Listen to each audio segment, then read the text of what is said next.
Welcome to This Explainer. Today, we're diving into a really fascinating culinary history.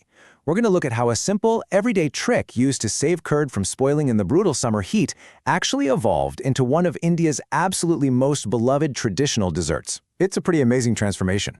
So picture this. It's the peak of a scorching summer day. Families are setting their homemade curd daily, right? But there's a huge problem. Because of that intense heat, the fresh curd is turning sour and spoiling almost immediately. This left our ancestors staring at their pots of souring curd, asking a very practical question. What do we do now? I mean, they literally couldn't afford to just throw the food away, so they had to figure out a way to save it. And here is the genius part. To stop that curd from totally going bad, they came up with a really simple but highly effective solution. They took that souring curd, tied it up tightly in a clean cotton cloth, and just hung it up. That's it. They let gravity do all the heavy lifting. By hanging it, every single drop of water slowly drained out, which essentially hit the pause button on the fermentation process. Now what's left behind inside that cloth is where the real magic happens.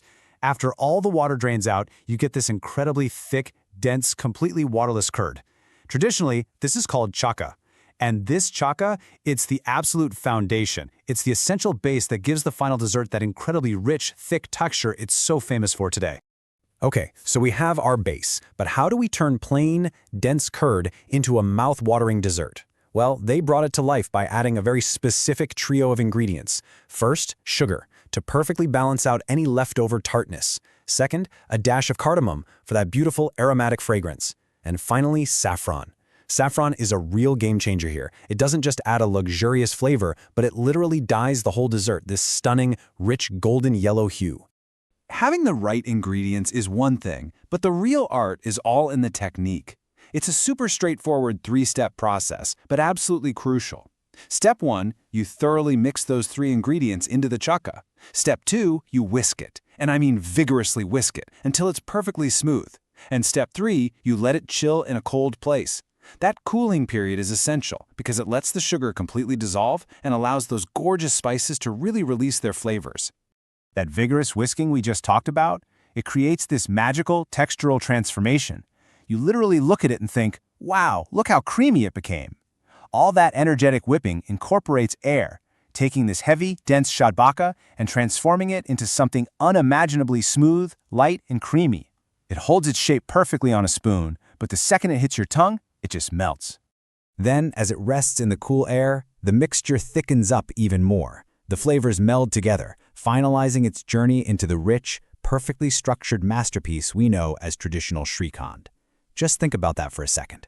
A process that was literally invented just to save everyday curd from the brutal summer heat has evolved into this premium, luxurious dessert served at festivals and weddings. Mind-blowing, right? But wait, there is a totally delicious plot twist here. Classic Srikhand is absolutely fantastic on its own, for sure, but if you take that whipped chakka and fold in some fresh, ripe mango pulp, you've just beautifully transformed that classic dish into another massive crowd favorite called Amrakhand. It's such a simple yet brilliant variation of the original recipe. So, as we wrap up this marvelous little story, from hanging sour curd in a cloth to enjoying a bowl of golden Amrakhand, it really shows how some of our absolute best dishes were born purely out of necessity and human ingenuity. I want to leave you with this. What other ingenious historical food hacks do you think are just waiting for us to discover? Think about the traditional foods in your own culture. What secrets are hiding in those recipes? Thanks so much for joining us on This Explainer. Keep exploring and keep uncovering the history on your